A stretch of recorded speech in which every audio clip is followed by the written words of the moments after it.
Mayor Bloomberg was doing an event with us in Detroit with the governor of Michigan, a Republican, former VC, Rick Snyder, who now touts himself as the most pro-immigrant governor in America.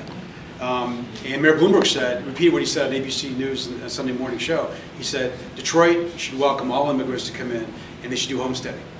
Instead of demolishing the house, if it's still structurally sound, sell it to anybody, an immigrant, anybody that will move in for $1 and rehab it with certain, performance criteria. So, we could set up a Cleveland shop, in these rich, very expensive areas of New York City. That's what actually Bloomberg recommended. He said you should come to New York and recruit. We got tons of people living really tightly and paying a lot of expensive rents. They love to get, and there's actually a precedent for this. The mayor of Schenectady saw Guyanese immigrants trickling up from the Bronx into Schenectady. This is about 10 years ago. He said, you know what, it's interesting. They're not asking me for anything. They're not asking for help or anything. They're buying homes, rehabbing them, and starting small businesses. And a couple hundred start coming. So the mayor said, you know what, let's go down, not just passively receive them, let's proactively recruit them. So he would send a bus down to the Bronx and say, come up for a day. Spend a day up here. And literally, the mayor's mother would come out of City Hall with cookies and milk. And they said, take a look. We're going to show you around Schenectady for a day, and we'll take you back at the end of the day. So as a result of that, they set up a website called GuyaneseOpportunities.com, and they attracted 5,000 Guyanese from the Bronx into Schenectady.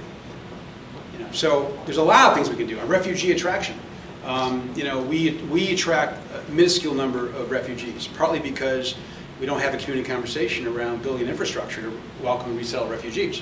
But go tell Minneapolis that. Minneapolis has over 100,000 African refugees that are making that city pop. What we do with our African refugees, we had some. We have some, but I represent some of the taxi companies here that were owned by Somali and Ethiopian, and we pushed them out and put them out of business. And they left. They're in Seattle. They called me from Seattle, different cities.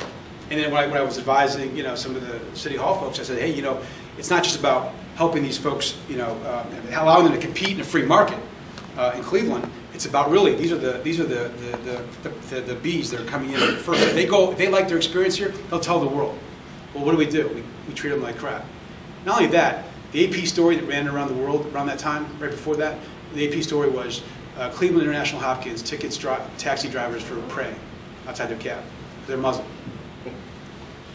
So, we can do press releases, we can do glossy stories about how it's all fine and all good, and a lot of it is good, but we can do much better. We have a much richer discussion this time.